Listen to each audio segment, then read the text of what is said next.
सुनसान सड़क, एक छोटी भूतिया कहानी। रात के 12 बजे रवि अपनी बाइक से घर लौट रहा था। रास्ते में जंगल के बीच से जाती सुनसान सड़क पर सन्नाटा था, न हवा की आवाज न किसी गाड़ी की लाइट।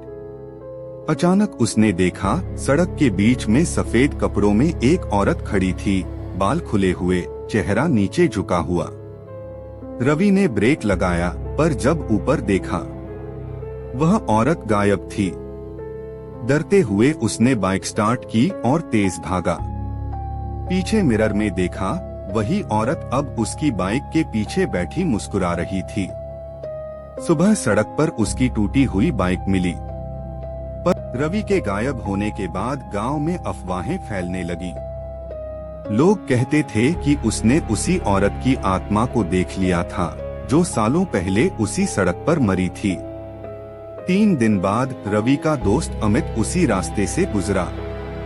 उसने देखा, सड़क किनारे रवि की बाइक खड़ी है, पर जंग लग चुकी थी, जैसे महीनों पुरानी हो। अमित ने डरते हुए बाइक के पास जाकर आवाज दी, रवि, कहाँ है तू? अचानक बाइक अपने आप स्टार्ट हो गई और उसी पल पीछे से एक ठंडी हवा चली। सफेद कपड़ों में वही औरत दिखाई दी। उसने धीरे से कहा, वो अब यहीं रहता है, मेरे साथ। अमित चिल्लाने ही वाला था कि बाइक का हेडलाइट जल उठा और लाइट में रवि दिखा। वही मुस्कान, वही लाल आंखें। अब लोग कहते हैं, जो भी उस सुनसान सड़क से आधी रात गुजरता है, उसे बाइक के इंजन की आवाज सुनाई देती है, पर सड़क पर कोई बाइक नहीं होती। कई साल पहले उसी जंगल के पास एक गांव था। वहां एक लड़की रहती थी, मीरा। बहुत सीधी सादी, सबकी मदद करने वाली। लेकिन गांव का ठाकुर उसे अपने हवेली में जबरन ले जाना चाहता था। मीरा ने मना किया तो ठाकुर ने गुस्से में उसके ऊपर झूठा इल्जाम लगाया और गांव वालों ने उसे घर से निकाल दिया।